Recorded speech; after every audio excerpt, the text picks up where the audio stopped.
나는 행복한 사람이라는 제목으로 은혜를 나누고자 합니다. 이스라엘 백성들이 이제 드디어 가나안 땅이 눈앞에 보이는 지점까지 도착을 했지만 정작 그들을 이끌고 온 모세는 적과 꿀이 흐르는 가나안 땅을 밟지 못하고 이 세상을 떠나야 한다고 하나님께서 말씀하셨기 때문에 모세는 그가 묻힐 비스가 산에 오르기 전에 성령의 감동이 되어서 오늘 이스라엘 백성들을 축복하고 있습니다.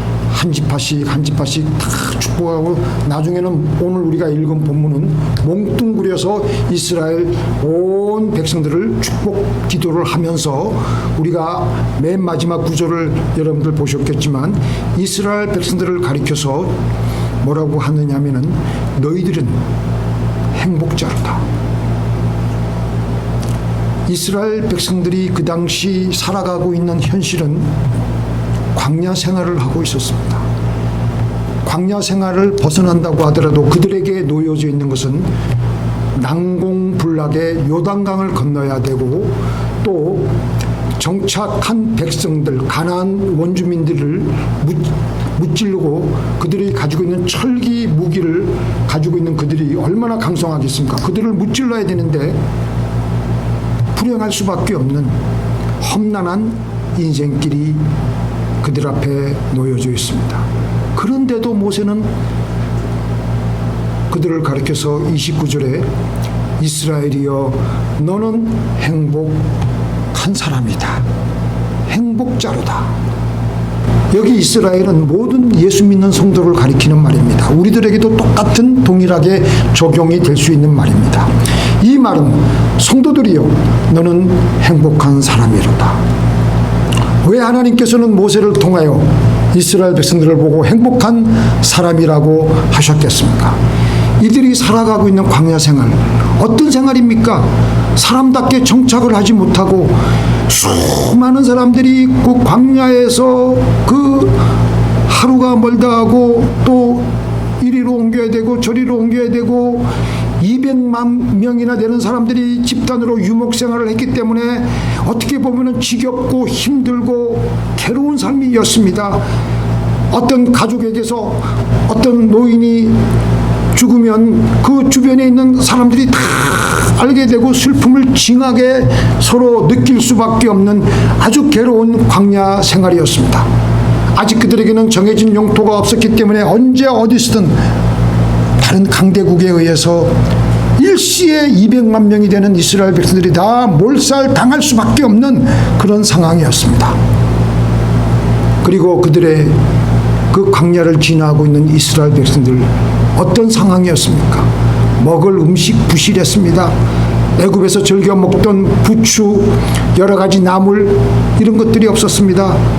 그래서 저들은 시시때때로 모세에게 나와서 원망하고 불평하고 하나님께 원망하고 불평하고 그런데도 그들을 가리켜서 하나님께서는 너희는 행복한 사람이다.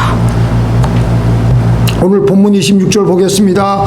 여술이니여 하나님 같은 자 없도다. 그가 너를 도우시려고 하늘을 타시고 궁창에서 위엄을 나타내시는도다. 여술은 의로운 백성 이라는 뜻인데 이스라엘의 별명입니다. 하나님의 사랑을 받아 의로운 자가 된 이스라엘, 하늘과 구름을 타고 오시는 그 하나님, 하늘과 구름을 타고 온다는 것은요, 하나님이 천지 만물을 창조하실 때에 그 하나님의 영광을 노래할 때 자주 쓰이는 표현입니다. 천지를 지으신 하나님께서 이스라엘을 도우신다면 감히 그들을 누가 대적할 수 있겠느냐라는 것입니다. 이곳 미국에서 이민 생활을 하고 있는 우리들 언어 장벽이 있고요. 인종들 간에 서로 보이지 않는 차별들이 도사리고 있습니다. 개인적으로 여러 가지 문제들로 인해서 다가오는 불안과 절망감과 육신적인 질병과 정신적인 장애들이 우리를 휩싸안고 있습니다. 어떻게 보면 물질적으로는 고국에서 살 때보다 더 풍요롭게 살는지 모르겠지만 더 힘든 고독한 이민 생활의 삶을 우리는 살아가고 있습니다. 우리들의 삶이 어떻게 보면은 그때 이스라엘 백성들 이상으로 괴로운 삶인지 모릅니다. 그런데도 이곳에 와서 이민 생활을 하고 있지만 하나님을 믿는 우리 이민자들을 하나님이 도우십니다. 도저히 인간적으로는 헤어날 수 없는 절망의 벽에 부닥쳤을 때에도 하나님께서 우리의 삶 가운데 역사해 주셔서 우리에게 축복의 문, 구원의 문을 열어주시는 것입니다. 그래서 하나님께서는 오늘날 우리들에게도 너희는 행복한 사람이었다 라고 하시는 것입니다. 믿습니까? 우리 같이 읽겠습니다. 여호와께서 모세에게 이르시되 여호와의 손이 짧아졌느냐 내가 이제 내 말이 내게 응하는 여부를 보리라. 우리에게는 여전히 짧아지지 아니하신 하나님의 손이 날마다 나와 함께 하신다는 것을 우리는 체험하게 됩니다. 어제 역사하셨던 하나님 오늘도 역사하시는 것입니다.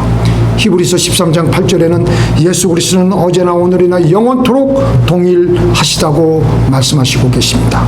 그래서 우리의 생각 속에만 있는 하나님이 아니고 우리가 부르짖고 하나님께 기도하기만 하면 실제로 우리의 삶에 역사하셔서 우리의 모든 소원을 들어주시는 하나님을 우리는 체험하게 되는 것입니다.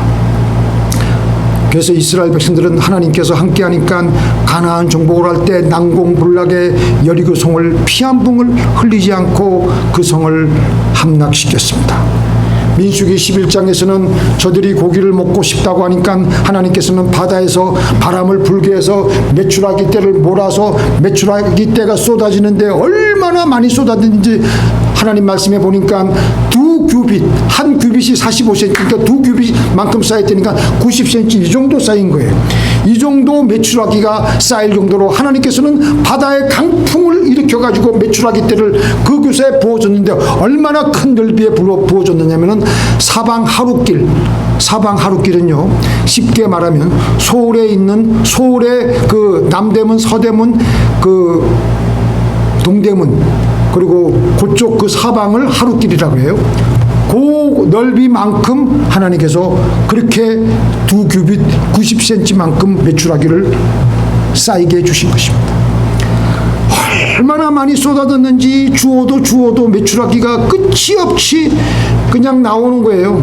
그래서 이스라엘 백성들이 그 메추라기 떼를 가지고 볶아 먹고 구워 먹고 삶아 먹고 나중에는 배가 불러서 지겨울 정도로 먹고 먹어도 또 남고 할 정도로 하나님이 역사해 주셨습니다.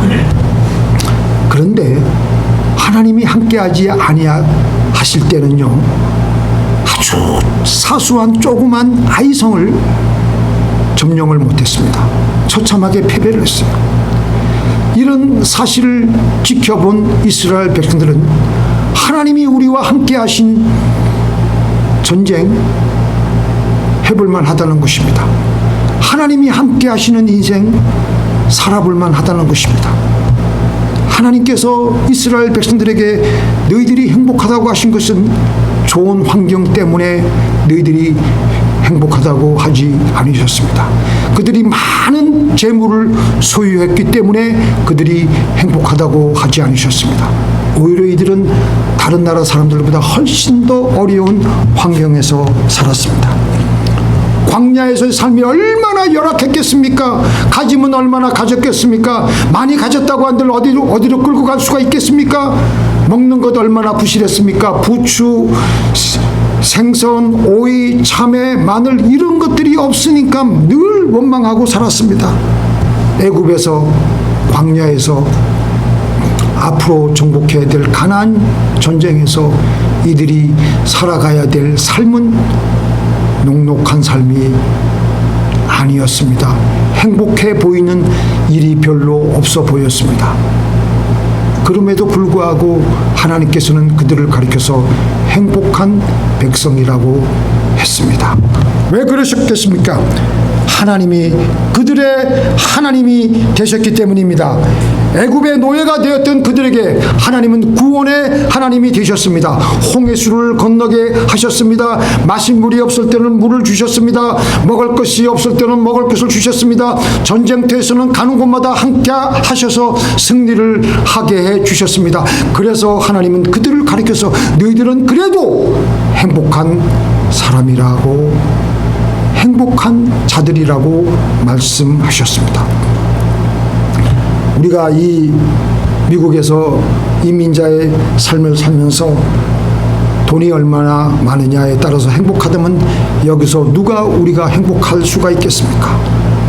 한 달마다 어김없이 다가오는 페이먼트가 얼마나 그렇게 빨리 다가옵니까? 때로는 숨이 턱턱 막힙니다. 절망이 다가오고요, 고통도 다가오고 괴로움과 슬픔도 다가오지만 그러나 때때로 그 가운데서 역사하시는 하나님의 손길을 우리는 체험하게 되면서 과연 나는 행복한 사람이구나. 같이 읽겠습니다.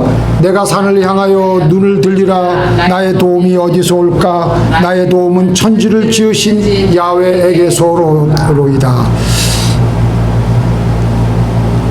평생을 살아오면서 제가 느끼는 것은 결정적인 순간에 아무도 저를 도와줄 수 없습니다.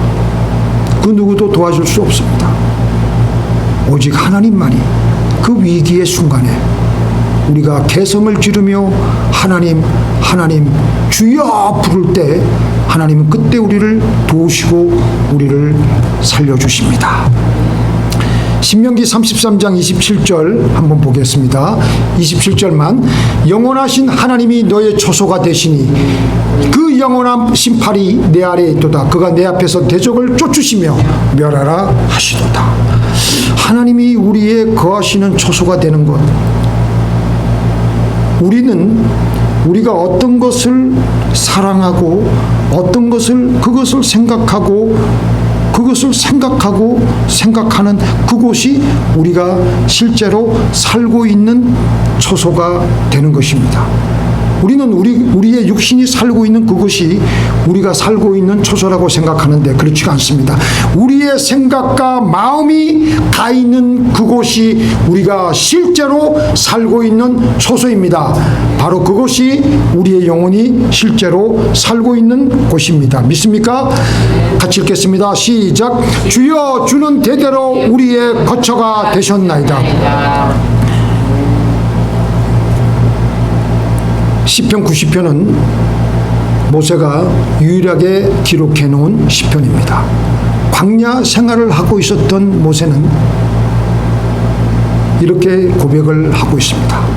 주님, 우리는 주님 안에서 지금도 살고 있고 이전에 우리의 선조들도 주님 안에서 살아왔었습니다. 그들은 실제 그렇게 고백했던 이 모세는 지금 광야길을 행진하고 있었습니다. 피지컬리, 물리적으로는 얼마나 피곤한 일상이었고 괴로운 일상이었고 아주 따분한 일상이었는지도 모르지만 그는 그래도 날마다 그의 생각과 그의 마음이 하나님 안에, 하나님을 생각함으로 하나님 안에서 살았기 때문에 그렇게 그는 고백을 할 수가 있었던 것입니다. 그래서 하나님께서는 너희는 나를 생각할 수가 있고 내 안에 살 수가 있기 때문에 너희는 행복한 사람이라고 하셨던 것입니다. 같이 읽겠습니다. 내 안에 거하라. 나도 너희 안에 거하리라. 가지가 포도나무에 붙어있지 아니하면 스스로 열매를 맺을 수 없음 같이 너희도 내 안에 있지 아니하면 거리하리라. 하나님이 우리 안에 거하게 하기 위해서 그 첫 번째 단계는요, 우리가 먼저 하나님 안에 거하는 거예요.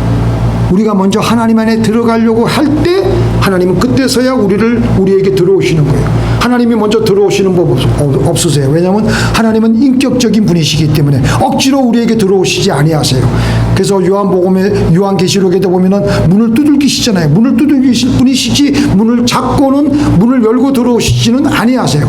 그래서 우리가 먼저 하나님께 나아가려고 애를 쓰고 하나님을 생각하고 하나님 안에 거할 때 하나님도 우리 안에 거하시게 되고 우리와 교제를 나누시며 하나님의 성령을 우리에게 부어주실 줄 믿습니다. 그래서 내가 애써가지고 하나님 앞에 힘써가지고 주님을 생각해야 되는데, 하나님을 생각하는 것이, 하나님을 생각하려고 할 때 수많은 악령들이 그 생각을 나아가려고 할 때 가로막습니다. 세상의 영들이 우리를 가로막습니다. 단순히 생각을 한다고 해서 생각이 되어지는 게 아니에요. 수많은 악령들이 우리의 생각이 하나님 안에 거하지 못하도록, 하나님 생각을 못하도록 우리를 방해를 하고 있습니다. 어떻게? 찐득찐득 붙어 있어가지고 마음으로는 원하지 않는 생각 안 해야지 하면서도 또 찐득찐득 붙어 있기 때문에 또 생각하고 또 생각하고 또 생각하게 되는 거예요. 어떤 생각들? 불길한 생각, 안 좋은 생각, 음란한 생각, 불필요한 세상 뉴스에 지나치게 몰두하는 것들. 이런 생각에는 계속 생각하게 하는 생각의 연속성이 있습니다. 악령들이나 세상 영이 우리를 찐득찐득하게 계속 우리를 붙들어매요. 하나님 생각을 하려고 하면은 찐득찐득.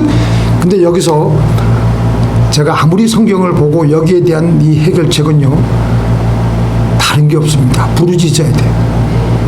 딱 스탑하고 부르짖고 기도해야 돼. 부르짖고 기도하면요, 속이 그 쫀득쫀득 붙어있는 것들이 다 때로는 떨어져요. 계속 부르짖고 기도하면 다 떨어져. 그 찐득찐득한 악령들이 도망가며 악령의 진들이 해파되고 나면서 그때부터는 주님의 생각이 아주 원활하게 저절로 돼. 저절로. 그리고 하나님의 포근한 품에 거하게 되면서, 그리고 하나님이 우리 안에 거하시면서 하나님의 성령을 아예 우리에게 부어주십니다. 제가 저번 주에 뭐라 그랬습니까? 우리의 영혼의 유전인자가 성령으로 가득 들어차게 되면은 우리에게는 모든 것이 다 행복하게 보이는 거예요. 믿습니까? 나는 행복해요. 오늘 우리가 찬송하겠지만 나는 행복해요. 제사함 받았으니 아버지의 품 안에서 떠나 살기 싫어요. 나는 행복해요. 사랑이 샘솟으시니 이 세상 무엇이든 채우고도 남아요.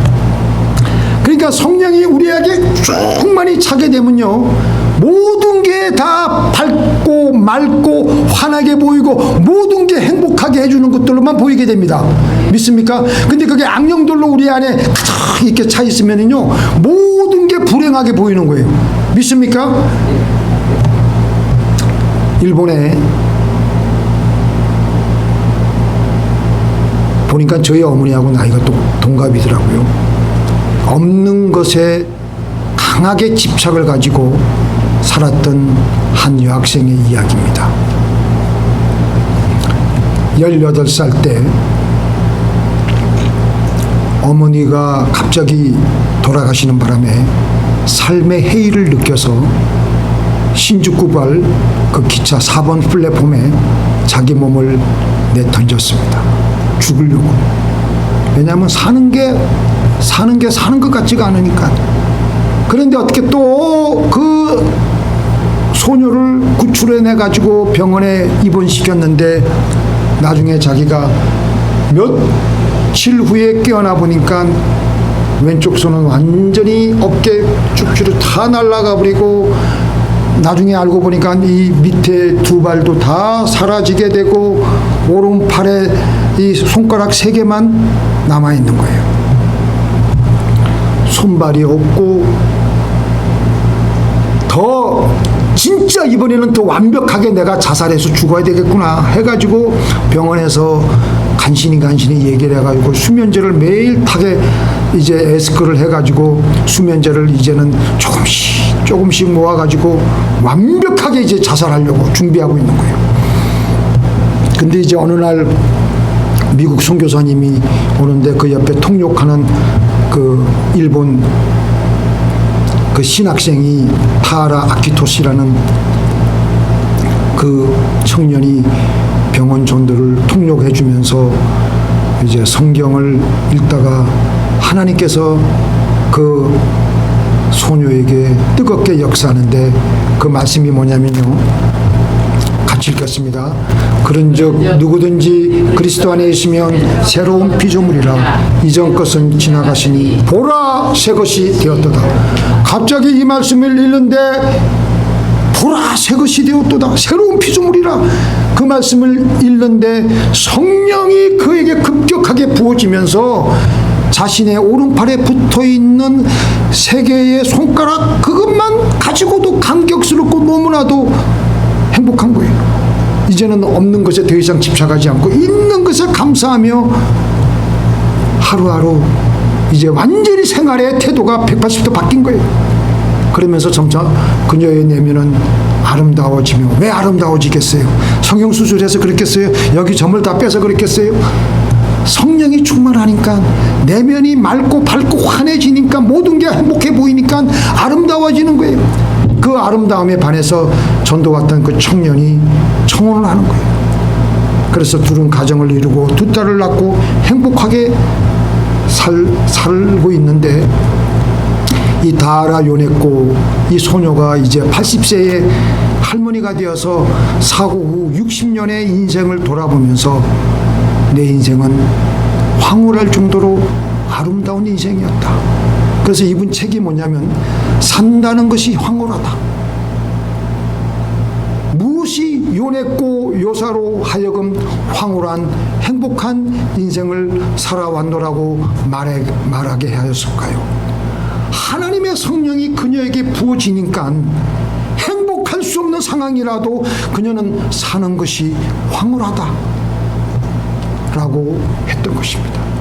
우리에게 얼마나 많은 물질이 있어야 우리가 행복하겠습니까? 우리가 얼마나 사람들에게 인정받고 유명해져야 행복하겠습니까? 우리가 얼마나 편리해져야 행복하겠습니까? 우리가 얼마나 건강해져야 행복하겠습니까? 행복은 그런 것들에게서부터 나오는 게 아닙니다. 우리 안에, 우리가 하나님 안에 거할 때, 하나님이 우리 안에 거할 때 우리 안에 성령으로 가득 들어차게 되고, 그래서 우리의 영혼의 유전인자가 변하게 되어서 어떤 상황이라도 모든 것을 행복하게 볼 수 있는 능력을 소유하게 되는 것입니다. 그래서 하나님께서는 모세를 통해서 너희에게는 그래도 하나님이 함께 하실 것 아니겠느냐? 오늘날 우리들을 보시고 우리가 얼마나 삶의 어려움이 많겠습니까? 그래도 너희에게는 성령이 너희 안에 들어와서 살고 있지 않느냐? 너희는 그래서 행복한 사람이라는 것입니다. 기도하시겠습니다. 전능하신 하나님,